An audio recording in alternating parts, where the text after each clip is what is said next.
Hey creative friends, welcome to Tracy Bautista Color. Get to see a little peek of Indy there. She's my little studio mate, my sweet little girl.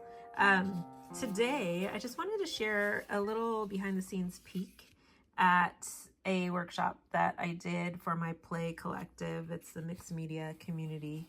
It's my monthly membership, and I do these play studio workshops, and today was a mix of digital and collage. And so I shared how you can take this is a handmade printmaking tool. So this is actually a printmaking plate that I made probably about 15 years ago. And it has chipboard letters, and it's just a piece of craft foam. And so you can see it's well loved and used. I've done a lot of printmaking with it. But I showed how you can take something like that, even a stamp or just even your own artwork, and how to alter it and really create some really fun collage papers and image transfer sheets using Procreate. So inside of Procreate, let's show you a little bit of what we did just so you can get an idea. So starting with the photograph, and then just doing some really fun, easy color manipulation, and then also playing with the selection tool and playing with the color drop tool. And then from there, you take that and you print them out, and you get these really awesome collage sheets and or ephemera, printmaking masks. And then show you a little bit of what we did for play. So today's project was to create a couple of fun starts. So these are some of the beginning layers for mixed media collage using the digital work that we did. So we printed out the pages, and I shared how I use Collage Pauge to create image transfers, and then did a lot of layering with my handcrafted watermedia inks and watercolors here, and my pigment bars. So these are wax paints, and shared how you can get some of these really fun, interesting textures using all of those, and then how to incorporate it all with acrylic paint. So I love the golden fluid acrylics, so I'm using a mix of that because I want things to look matte. I also use super matte medium, and I also love the chalk acrylics by Paper Artsy, and incorporated a little bit of those along with some of my handcrafted inks. And so there's lots of different techniques we explored: some mark making, some image transfer, some resist with the wax pigment bars, and using a bunch of my favorite colored pencils and water soluble tools like the Lyra Graphite, some of the Prismacolors. You can see these are really well loved. One of my favorites is the Matter Brown Inktense pencil, which is this kind of like really beautiful maroonish brown color.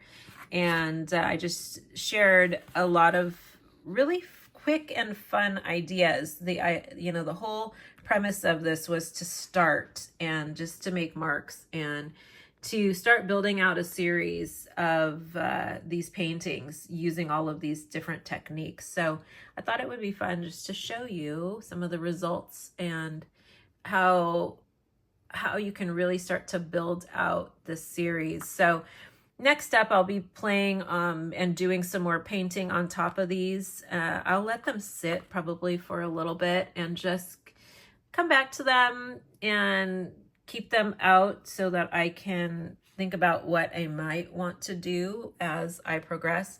I'll also take photos of these digitally and then use those maybe to do some digital alterations and manipulations, just to play with them and create some fun digital collage pieces, and maybe create some more digital backgrounds that I could use for actual mixed media collage. So I encourage you to play and to explore. I'll be teaching some more of these techniques a little bit more in depth in my ink and wax workshop. So if you want to play and experiment with different mixed media techniques and create a series of technique swatch cards and just ideas for your sketchbooks and mixed media paintings, then I encourage you to join me in the ink and wax workshop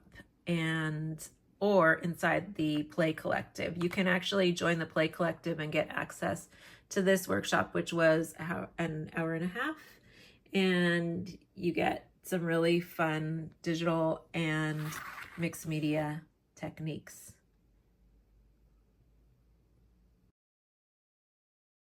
So I've got a nice beginning set of marks on here, and let me do a little bit more pigment bar on here. I'm going to take a little bit of this darker color because I want to cover this up, but I may lighten this up. Let me see how dark it is. Well, it's still a little transparent. And then this should give me what I'm kind of looking for. Yeah. So I'm taking that and I am going to cover some of this. I could also go back in with some other pencils and things and kind of scribble in here too. This beautiful reddish brown color. So this is why I work on a couple at a time, because then I can, make marks and then come back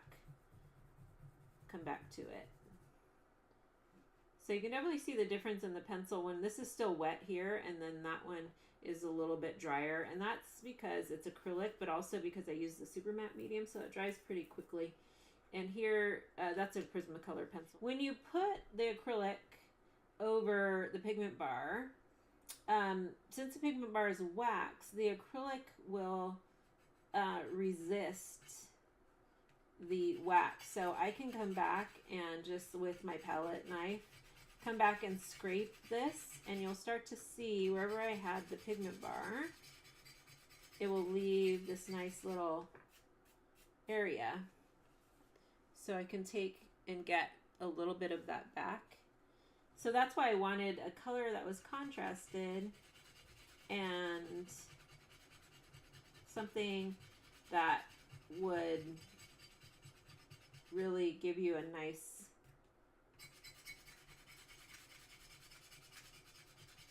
pop of color. So the nice thing about collage is you can kind of audition it if you want to put it on here and see if it makes sense for your composition.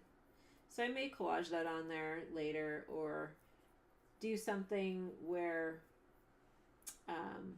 I layer it. I could also take a photograph of this and then alter it digitally, which might be kind of fun too, where I take some of the digital pieces of this and add it to this. So, there's lots of different ways that you can work with collage on here.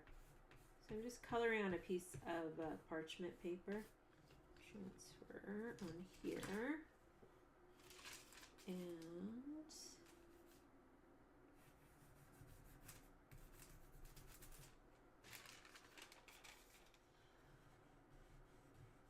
since that's wet, this madder brown color, I really love that. I encourage you to work on a few pieces at once, just to give yourself some starts, and then you can continue to keep adding over that. So pigment bars, I used inks, I used acrylic, and I love the matte. You could use regular acrylic too, just, out of the fluid acrylics.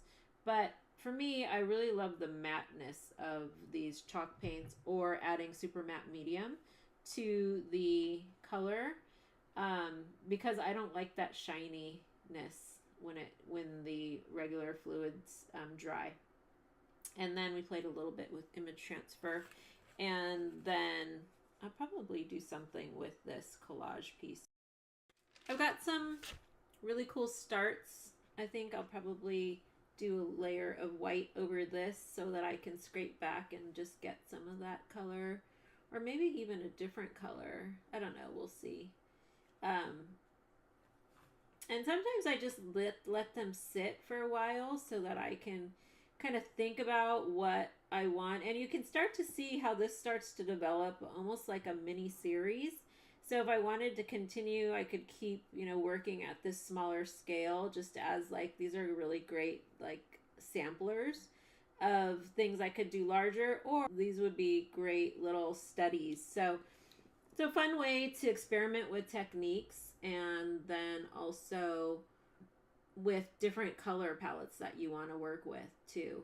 And you see how I've taken some of the blue and brought it through here. Even though I didn't use the same paints, I used my inks and the pigment bars, but I'm bringing that color palette through both of them. So there's times when you may want to work where it's, totally more like a series. And that happens a lot when you're working with the same colors and similar elements and similar mark making tools on the pieces. Or there may be times when you're just like, I'm just going to play, and whatever, I put down there, it doesn't have to match, or it doesn't have to be part of the same piece. But I find that oftentimes when I'm working like this, they will kind of start to become a series of paintings. Thanks so much for watching, and take some time to play and experiment in your sketchbook or journal, and I will see you in the next video.